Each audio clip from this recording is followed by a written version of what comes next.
Pizza तो यही रखा था, पर ये तो बोल रही है कि उसने देखा तक नहीं। पर इसकी बात पे मैं यकीन कैसे कर लूं?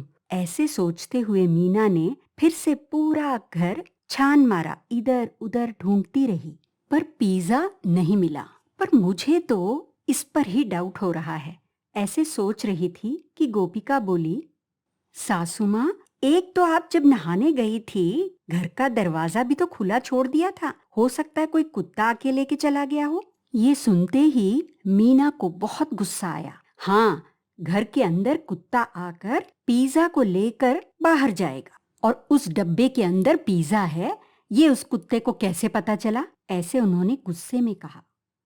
अरे नहीं सासू माँ, मैंने सिर्फ ऐसा कहा कि हो सकता है कोई कुत्ता आकर लेके गया हो। गोपिका ने कहा, कहीं ऐसा तो नहीं कि ये खुद खा गई और ये सारा कहानी कुत्ते का मुझे सुना रही है। ऐसा उसने सोचा। मैंने इतने मन से उस पिज्जा को ऑर्डर किया था, पता नहीं कौन सा कुत्ता खा के गया। बिल्कुल भी अच्छा नहीं होगा उसका। पचेगा नहीं कुछ भी, देखते रहना, उल्टी करेगा। गुस्से में मीना बड़बड़ाने लगी। तभी गोपिका सोचने लगी, अरे बाप रे, ये तो पता नहीं श्राप वगैरह देने लग गई। ये जो भी कुछ कह रही हैं, कहीं ऐसा तो नहीं ये सब मुझे भुगतना पड़ेगा। सचमुच मैंने ही खाया? बोल दूं क्या? अरे नहीं, बड़े गुस्से में है सासू माँ। अगर उनको पता चला मैंने ही खाया, पता नहीं क्या कर डालेगी मेरा। चुपचाप रहना ही मेरे लिए अच्छा है। सासू माँ, इतना गुस्सा क्यों कर रही हो? प्रेशर बढ़ जाएगा आपका। एक पिज्जा के लिए आप इतना कुछ क्यों बोल रही हैं? बहू, क्या कह रही हो तुम? एक पिज्जा? पता है मैंने कितने आशा से उस पिज्जा को मंगाया था, और पता नहीं कहाँ गायब हो गया या कौन खा गया उसे। 1-2 रुपए की बात है। अरे 500 रुपए दिया था मैंने उस पिज्जा के लिए, सब कुछ बेकार हो गया। ऐसा कहते हुए मीना अंदर चली गई। अंदर से एक अंडा हाथ में लेकर आई, गोपिका के पास पहुंची और बोली, बहू, सचमुच तुमने तो नहीं खाया ना? अरे सासू माँ, ये क्या पूछ रही हैं आप मुझसे? एक पिज्जा सिर्फ 500 रुपए है। अगर मुझे चाहिए तो मैं खुद ऑर्डर करके खाती। भला आपने जो पिज्जा मंगाया उसे मैं क्यों खाऊंगी? अच्छा ठीक है, रुक जाओ, मैं आती हूँ अभी। ऐसे कहते हुए वो बाहर चली गई। अरे सासू माँ, कहाँ जा रही हैं? मेरा पिज्जा किसने खाया, मुझे इसका पता लगाना है। पास ही में एक बाबा रहते हैं, ये अंडा मैं ले जाकर उनको दूंगी, और 10 रुपया दक्षिणा दूं तो उसमें जादू टोना करेंगे और 3 दिन में पता चल जाएगा, और जिसने भी खाया है ना उसका पेट फट जाएगा।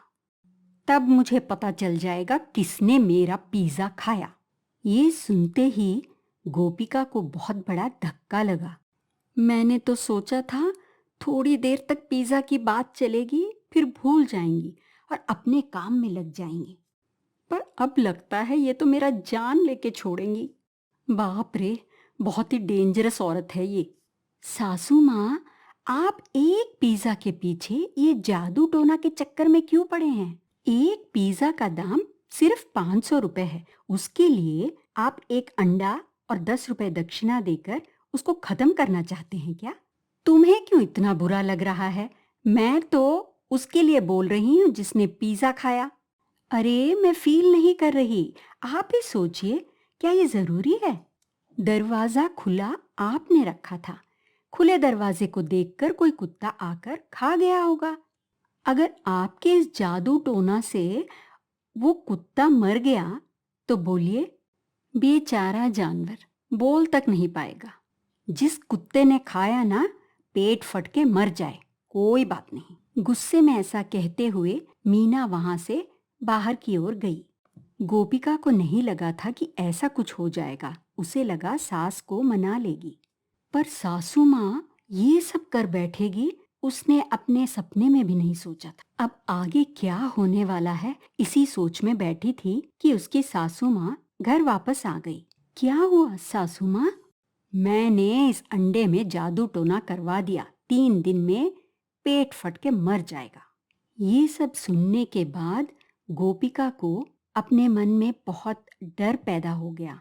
दोपहर को गोपिका अपने रूम में आराम कर रही थी तो उसको सपने में उसका पेट बढ़कर फटने की तरह लगा। डर के मारे उसने अपनी आंखें खोली। उसका पेट तो एकदम नॉर्मल था। 3 दिन में पेट फट जाएगा, इसका मतलब मैं क्या मर जाऊंगी? इस तरह से गोपिका को धीरे धीरे उसका भय ज्यादा होने लगा। अब मैं क्या करूं? जाके बता देती हूँ सच सच कि हाँ, मैंने ही पिज्जा खाया था। यही सोचते हुए वो अपने बिस्तर से उठी, सीधे अपने सास के पास गई। सासू माँ, वो पिज्जा ना मैंने ही खाया था। आपने अंडे में जादू टोना किया। अब मेरा पेट फट जाएगा, क्या करूं मैं? अरे, पर मैंने तुमसे कितनी बार पूछा कि तुमने पिज्जा खाया क्या? पर तुमने क्या कहा?